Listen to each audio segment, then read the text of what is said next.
में क्या राष्ट्रगीत के बारे में लिखा गया है? ध्यान से देखिए, क्या जो पहला मौलिक कर्तव्य है वह राष्ट्रगीत के बारे में बताता है, नेशनल सॉन्ग के बारे में बताता है? क्या आप कहेंगे नहीं, नेशनल सॉन्ग के बारे में नहीं बताता है, सिर्फ बताता है ध्वज के बारे में, संविधान के बारे में, और आपका किसके बारे में, राष्ट्रगान के बारे में। तो राष्ट्रगान को हम क्या बोलते हैं? National anthem. A for anthem की बात कहाँ पर की गई है?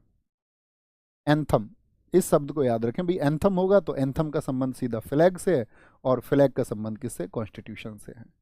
ए में बात की गई है, पहले में जो बात की गई है, पहले नंबर पर पहला मौलिक कर्तव्य हमारा यही है कि संविधान का हमको पालन करना है। पहला संविधान, सबसे पहले संविधान, ठीक है। ए फॉर एंथम, एंथम बोले तो आपका क्या बोलेंगे? राष्ट्रगान। याद रखेंगे ए में क्या है, कोई दिक्कत? आगे आते हैं। 51 का बी क्या कहता है? इसमें है आपका बी। बी, बी मतलब दो, ये तो सब जानते होंगे ना।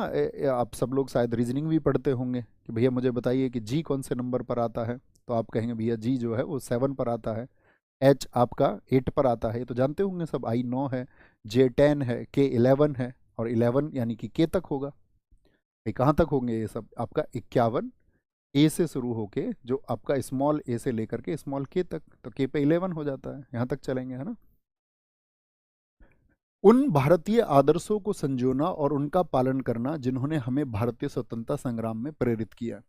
और स्वतंत्रता संग्राम में हमारे देश में सबसे बड़ा नाम कौन सा आता है, जिन्होंने सबसे ज्यादा आंदोलन किए हों? इनका नाम आएगा। आप कहेंगे भैया कि जब से वो विदेश से आए और 1917 चंपारण से लेकर के आपका और 1942 के भारत छोड़ो आंदोलन तक निरंतर आंदोलन करते रहे। कौन? बी फॉर बापू। क्या है? बी फॉर बापू। तो बापू का मतलब ही याद रख लेंगे, किसकी बात की गई है? आपका स्वतंत्रता संग्राम को प्रेरित किया। अब ये ऐसा नहीं है कि ये मेरी ट्रिक्स हैं, मैंने तो देखा है इनको, ठीक है, बहुत लोगों की, बहुत लोग इसी से याद कराते हैं। तो बी फॉर बापू की बात, यानी जो स्वतंत्रता संग्राम में हमारे जो स्वतंत्रता सेनानी थे, जो हमारे फ्रीडम फाइटर्स थे, जिन्होंने फ्रीडम स्ट्रगल किया है, तो फ्रीडम स्ट्रगल बी फॉर बापू, ये दूसरा है, ठीक है। सी, सी अर्थात तीन। तीन में तीन ही बात की गई है, तीसरे मौलिक कर्तव्य में तीन बात की गई है। अब एग्जाम में आएगा क्वेश्चन कि भारत की संप्रभुता, एकता और अखंडता को बनाए रखने के लिए to maintain and protect the sovereignty, unity and integrity. Sovereignty, संप्रभुता, यूनिटी एकता, और इंटीग्रिटी अखंडता। तो ये तीन बातें कहाँ पर की गई हैं? तीन में की गई हैं, तीन में बात की गई हैं। अब जब हम कभी बात करते हैं देश की एकता की और देश की अखंडता की, यानी कि देश की अखंडता बनी रहे, वो टूटे ना, यानी सी फॉर कंप्लीट बात की गई है। देश कैसा रहे? कंप्लीट रहना चाहिए। यह तीन में करी गई हैं आपका तीन बातें।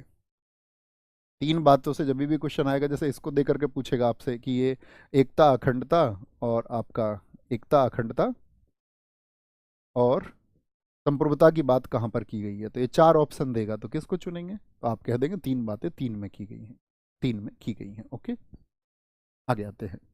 चार, देश की रक्षा करना और जरूरत पड़ने पर कहे जाने पर राष्ट्रीय सेवाएं प्रदान करना। तो क्या बोलेंगे? हम सबको जीना चाहिए फॉर कंट्री। किसके लिए? For country, for country. अच्छा, देश की जब रक्षा करने की बात आएगी, टू डिफेंड द कंट्री, यानी कि डी फोर किस में बात की गई है? डी फोर डिफेंस की बात की गई है। डी फोर किसकी? डिफेंस की, रक्षा की बात की गई है। चार से याद रखना है, देश की रक्षा हम कैसे करेंगे? चारों ओर, चारों ओर से देश की रक्षा, चारों ओर से देश की रक्षा।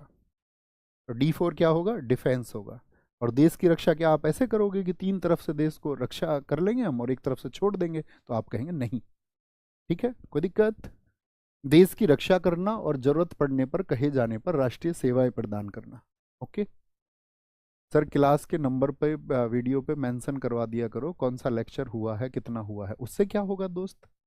हर रोज लेक्चर होता है, मंडे टू फ्राइडे होता है। आगे आएंगे, आर्टिकल 51A देखो ई में क्या बात की गई है? ई अर्थात बोले तो हम पांचवा, ई क्या है? पांचवा है। तो ई में बात की गई है आपका देश के सभी लोगों के बीच धार्मिक, चाहे किसी भी धर्म के हों, चाहे किसी भी भाषा को बोलने वाले लोग हों, क्षेत्रीय या फिर अनुभागीय विविधताओं। अनुभागीय विविधताओं का क्या मतलब होता है आपका? क्या बोलेंगे? Sectional diversities. जैसे हम कह सकते हैं कि भैया आपका उपवर्ग भी तो है। जैसे ऐसा नहीं होता हमारे देश में, क्या होता है कि एक तो जातीय विविधता है, कुछ लोग ये समझते हैं कि यार हम तो ऊंची जाति के हैं, कुछ ये समझते हैं कि ये जाति हमसे छोटी है। दरअसल में हम सबका जन्म जो है वो तुक्के से ही होता है कहीं भी। तो मैं हमेशा आपसे कहता हूँ कि खुद को पुट करके रखना है कि शायद आपका जन्म वहाँ हुआ होता। अच्छा, दूसरी बात ये है अनुभागीय क्या हुआ। अब ऐसा नहीं है कि सिर्फ जातियों में, जातियों के अंदर भी आप जाओगे ना, तो जातियों में भी आपको उपजातियां मिलेंगी। उसमें भी आपका वर्ग में भी सोचेंगे लोग कि हम ऊपर हैं और ये हमसे नीचे हैं। ऐसा होता है नहीं होता, बताओ मुझे। जैसे कोई बोल देगा कि यार हम तो इस प्रकार के वर्ग से हैं, मान के चलो, जैसे कि बोला गया कि भाई कोई भी एक नाम लेना उचित नहीं है, तो आप समझ पाएंगे मेरी बात को, कि किसी से बोला गया जैसे कि ये इस एक वर्ग से हैं। जैसे हमारे यहाँ क्या चातुर्वर्णीय व्यवस्था है, चातुर्वर्णीय मतलब चार ही वर्ग हैं, ब्राह्मण, वैश्य, क्षत्रिय और शूद्र। अब मान के चलो हम क्षत्रियों में देखें, तो क्षत्रियों में भी लोग कहेंगे कि हम बढ़िया क्षत्रिय हैं और ये हमसे कमजोर क्षत्रिय हैं, है ना, कि हम ऊपर हैं। फिर उसमें भी आपका अमीर और गरीब होंगे। क्षत्रियों में भी ऐसा होगा कि कोई अमीर है कोई गरीब है, तो अमीर वाले जो क्षत्रिय हैं वो सोचेंगे कि ये हमसे निम्न है। तो कहने का मतलब है किसी भी प्रकार से, किसी भी प्रकार से, तो हमको क्या करना है, उन विविधताओं से परे उन सबको भूल जाना है और एक समान भाईचारे की भावना को बढ़ावा देना है, ताकि ब्रदरहुड फील हो। किसी भी धर्म का, किसी भी भाषा का व्यक्ति हो, आपको ये नहीं सोचना है कि भैया ये तो हमारी भाषा नहीं बोलते हैं, तो उनको जो है अब आप ऐसे समझें कि हमसे अलग हैं, उनको भाईचारे की भावना से। महिलाओं को सम्मान देने के लिए अपमानजनक प्रथाओं का त्याग करना। देखो दोस्त, सोसाइटी में जब बदलाव होता है, जब आप आज बदलाव की बात करोगे ना अपनी सोसाइटी में, जैसे कि आपने बोल के चलो, जैसे राजा राम मोहन राय थे। राजा राम मोहन राय जी ने क्या किया हमारे देश में, आप कहेंगे भैया उन्होंने कुप्रथाओं को त्यागे लोग। जैसे बंगाल में क्या होता था, बहुपत्नी प्रथा थी। वहाँ पे जो बंगाली होते थे वो आपका 50-50 शादियाँ कर लेते थे। 50 शादी का मतलब क्या था, दहेज के लिए करते थे, और फिर उन पत्नियों को छोड़ देते थे। और विधवाओं की स्थिति तो आप जानती हैं 1856 से पहले कैसी थी। उसके लिए ईश्वर चंद्र विद्यासागर जी ने प्रयास किया। जैसे किसी का पति आपका एक्सपायर हो गया, तो हमारे यहाँ पर एक सती प्रथा थी। सती का मतलब क्या होता था कि अगर पति मर गया है तो जिंदी पत्नी को भी उसकी चिता पर बैठना पड़ेगा, मतलब पत्नी को जला दिया जाता था। आप एज्यूम करिए, आप थोड़ा महसूस करके देखिए, आज बेशक नहीं है, लेकिन मान के चलो उस समय पे हम होते और हम उसका शिकार होते कोई भी, तो कैसा लगता आपको। तो अब उसको तो राजा राम मोहन राय जी ने बोला ये तो गलत है, लेकिन लोग क्या कहेंगे आपसे जब आप किसी प्रथा पर सवाल उठाएंगे, जब आप पूछेंगे ऐसा क्यों, तो लोग कहेंगे नहीं ये तो पहले से चला आ रहा है, ये तो पुरातन व्यवस्था से चला आ रहा है।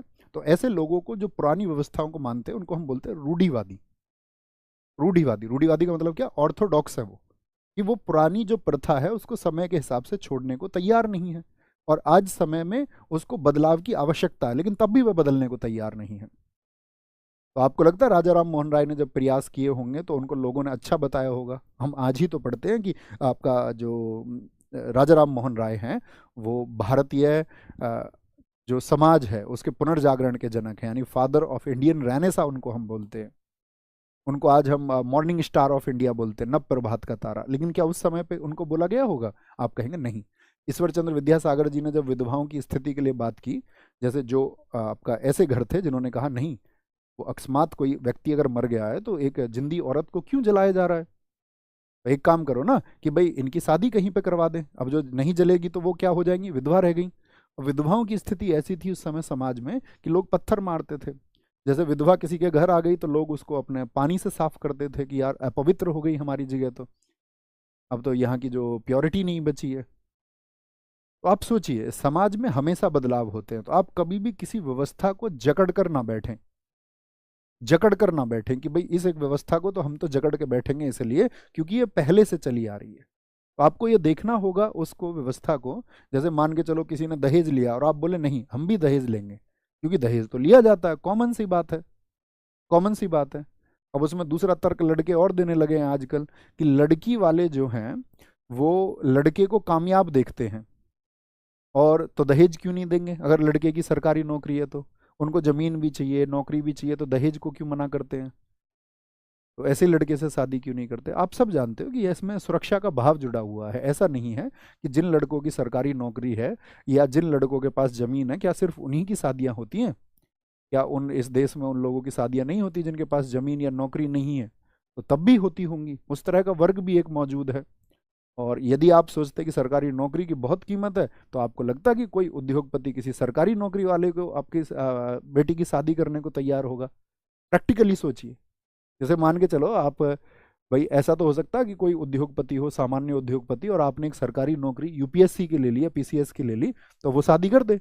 लेकिन मान के चलो बहुत बड़ा उद्योगपति कोई है, तो वो सरकारी नौकरी वाले से शादी करेगा क्या? प्रैक्टिकल होके सोचिए, हाँ या ना? तो हर चीज का जो महत्व होता है ना, वो साथी एक मतलब क्षेत्र के लिए और एक समय के लिए, और हर किसी की एक लिमिट्स है, हर चीज की एक सीमा होती है। तो ये तो एक ऐसा इनिशिएटिव है कि ये कुप्रथाएं हैं, और इनके लिए इनिशिएटिव हमको लेना पड़ेगा, हमको उनको बदलना पड़ेगा। ओके। तो ऐसे ही महिलाओं के सम्मान के लिए जितनी भी अपमानजनक प्रथाएं वो हमें खत्म करनी चाहिए। खत्म। जैसे कि आपका पर्दा प्रथा है।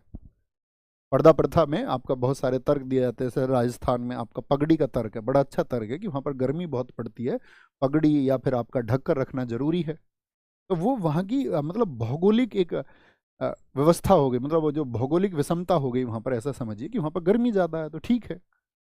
अब आप अपने घर में क्यों, फिर आप कहेंगे भैया ये तो सम्मान है, इससे तो सम्मान बढ़ता है, यही तो हमारा परसेप्शन है। अच्छा, ये बात आपको किसने बताई?